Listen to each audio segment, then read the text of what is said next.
It is for the sake of Allah. Subhanallah, every time I want to throw something in the road back home, when you see the roads are dirty, I remember this hadith and say it's my job to clean it rather than add. And you see people back home in Egypt throwing things all the time rather than cleaning. Because if we understood what this hadith meant, we'll all start cleaning rather than we add to the dirt. Subhanallah. And Allah subhanahu wa ta'ala tells us, وَضَرَبَ اللَّهُ مَثَلًا الَّذِينَ كَفَرُوا امْرَأَتَ نُوحٍ وامرأة لوط كانتا تحت عبدين من عبادنا صالحين فخانتهما. Allah subhanahu wa ta'ala is giving us an example. The wife of Nuh alayhi salam and the wife of Prophet Lut alayhi salam, two prophets, but their wife deceived them. Subhanallah. And it is not that they cheated on them in bed or something, but they did not believe in them. Nuh alayhi salam and Lut, both their wives did not.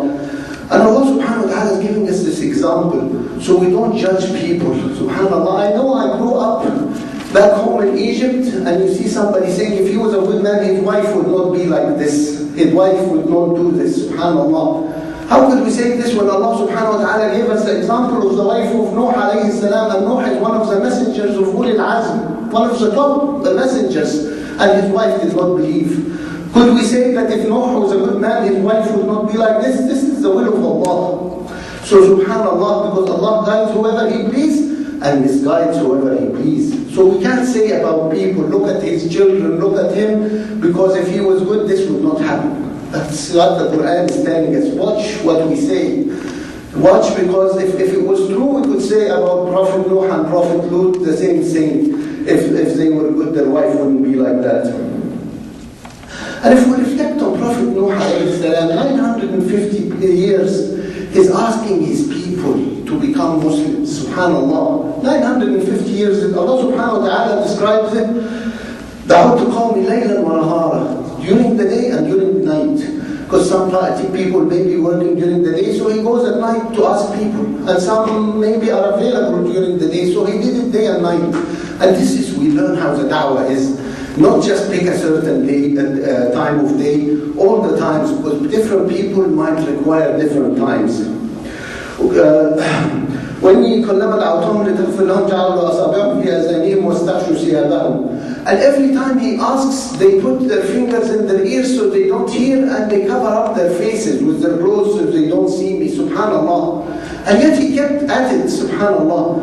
إني دعوتهم جهارا. I do the da'wah in public, and وأسررت لهم إسرارا, and sometimes I do it in secret, because some people maybe are afraid to listen in public, so he would do it in secret. Subhanallah, he's doing the da'wah in every which way. And most of them did not believe, but he did not give up. For 900 years he did not give up. He's asking the people, and we for ourselves, we say, I told him once or twice, he didn't listen, I'll leave him. Subhanallah. If we look at the example from the Quran, 900 years he kept at it. And he only asked Allah to destroy them after then, when Allah subhanahu wa ta'ala told him nobody else would believe. This is it. Whoever believed at this moment, nobody else. So he prayed against them. While, as we know, Rasulullah prayed for his people. When the angel of the mountains asked him, I will destroy them with the mountains, he said, no, may Allah subhanahu wa ta'ala bring out of them good people. But the scholars tells us, if Nuh alayhi salam knew that some of his people would believe, he would not have given up and he would not pray against them. But Allah subhanahu wa ta'ala has told him, nobody else will believe. And that's when he prayed against them. Subhanallah. And then Allah, so we look in the Quran, and Allah subhanahu wa ta'ala says, فَبَعَثَ اللَّهُ غُرَابًا يَبْحَثُ فِي الْأَرْضِ لِيُرِيهِ كَيْفَ يُوَارِي سَوْءَةَ أَخِيهِ. And as we know, the two children of Adam, one of them killed the other. And life was new, they didn't know what to do, they didn't know death, they didn't know how to bury people. So Allah subhanahu wa ta'ala sent to the brother who killed his brother a crow to show him a crow is digging in earth to bury another crow. And that's when he realized he should bury his brother. Subhanallah. He's learning from a crow. And this is what we have to realize. Allah subhanahu wa ta'ala is telling us, وَمَا مِن دَابَّةٍ فِي الْأَرْضِ وَلَا طَائِرٍ يَطِيرُ بِجَنَاحَيْهِ إِلَّا أُمَمٌ أَمْثَالُكُمْ. Any creature that walks on earth or flying is nations like you, and nations we should learn. And we see in the West here, they're studying the ants and the bees and everything. But for us, when we see an ant colony or a bee colony, back home, some of us want to burn it. Subhanallah, rather than study, we want to do the evil thing. Why? Because there is nothing we don't feel we should learn. We have to learn, and we have to realize these are nations, and there's so much to learn. Just like the son of Adam alayhi salam learned how to bury his brother from this grove. And another example in Surah Al-Naml. قالت نملة يا أيها النمل ادخلوا مساكنكم لا يحطمنكم سليمان وجنوده وهم لا يشعرون. When the great army of Sulaiman is going to fight for the sake of Allah, an ant looked and seen that the army is going to step on this ant colony. So he's shouting and saying, go back to your homes and hide so Sulaiman and his soldiers do not destroy you. But it says, وَهُمْ لَا يَشْعُرُونَ, when they do not know, because the Mu'min soldiers would not destroy the ant colony knowingly, subhanallah. So unknowingly they might destroy. And we learn from the ant, it's worried about its community. It's shouting to save them all, subhanallah. So we have to learn as humans to save others and to care and to realize. See, she did not stop, the ant did not stop at just Sulaiman destroying, but she said they would not destroy us knowingly, subhanallah. Mu'mins will not destroy an ants or insects knowingly. And how many of us kill insects and kill things knowingly? Subhanallah. So when Sulaiman alayhi salam heard it, because Allah subhanahu wa ta'ala gave him the ability to hear and learn the languages, فتبسم ضاحكا من قولها وقال رب أوزعني أن أشكر نعمتك. He smiled, Sulaiman smiled. Rather than saying, who is this ant that's saying we will destroy them, destroy it, he stops and he smiles.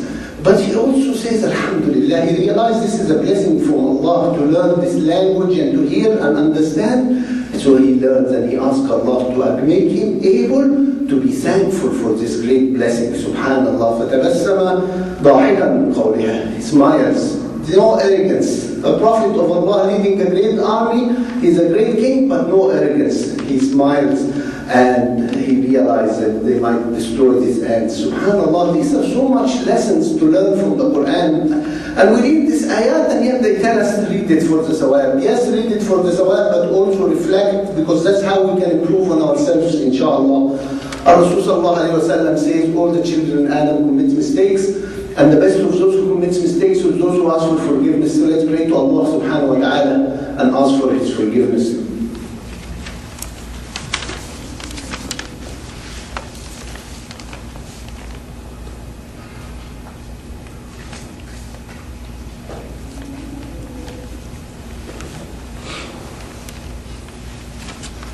Alhamdulillah, wa ashhadu an la ilaha illallah, wa ashhadu anna Muhammad Rasulullah.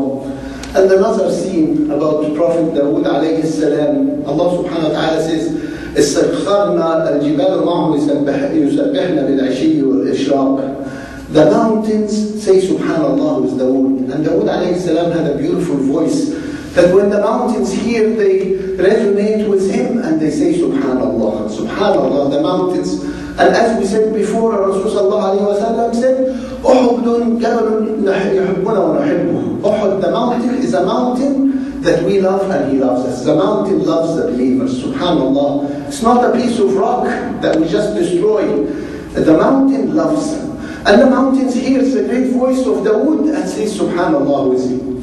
And to realize how wonderful the voice of Dawood, they tell us inshallah in Al-Jannah, we will hear Dawood alayhi salam reciting the Quran, and then Prophet Muhammad sallallahu alayhi wa sallam reciting the Quran, and then Allah subhanahu wa ta'ala would recite Surah Al-Rahman. Subhanallah. So here the mountains hear Dawood, and they resonate, and they say subhanallah with him.